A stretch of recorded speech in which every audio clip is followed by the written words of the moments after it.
Hi friends, మేము పప్పు వేసినామండి. మా కుక్కర్ సీటీ ఖరాబ్ అయింది అని చెప్పినా కదండి. ఇది ఖరాబ్ అయింది, నిన్న వేపించుకొచ్చిన. యాక్చువల్లీ ఇప్పుడు పప్పు వేస్తే మొత్తం కుక్కర్ మొత్తం పొంగిపోయింది. చూడండి ఫ్రెండ్స్, మొయ్యి మొత్తం పొంగిపోయింది. నిన్న రాత్రి ఇలా పొయ్యి వేపించుకొచ్చిన.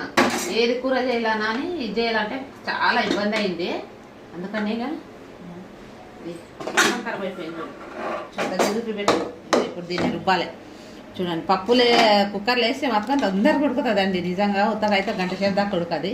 చూడండి, ఇది మెత్తగా ఉడికిపోయింది చూడు పప్పు. కానీ పొయ్యి మొత్తం పొంగిపోయిందండి, మొత్తం పొంగిపోయింది కుక్కర్ మొత్తం. ఇది ఈ సీటీ పోయింది ఫ్రెండ్స్, మా కాడ ఈ సీటీ పోయింది. సీటీ వేపించుకొచ్చిందా నిన్న, అంతా ఖరాబ్ అయిపోయింది. ఇప్పుడు పప్పు రుద్దుతా కొద్దిగా. నేను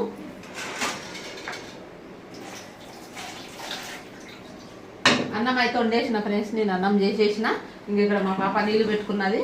ఇక అన్నం అయితే అయింది. ఇక పప్పు అయిందంటే ఇక పప్పు చేసి పచ్చికాయలు వేసిన, కారం పొడి వేసలేను. పచ్చికాయలు వేసి చేస్తున్నా, కారం పొడి వేయలేదు నేను పప్పులా.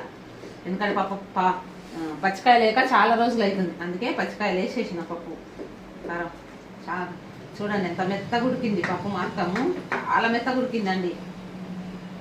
చాయ్ తాగలేదు ఫ్రెండ్స్. చాయ్ అయితే కాసి పెట్టిన, అన్నం వండేసిన. ఇప్పుడు చాయ్ తాగుతాం. సరేనా ఫ్రెండ్స్, మా ఛానల్ని చూడండి, సబ్స్క్రైబ్ చేయండి, లైక్ చేయండి. బాగా చాలా మంది చూస్తారు, లైక్ చేస్తారు. లైక్ చేయండి. బాయ్.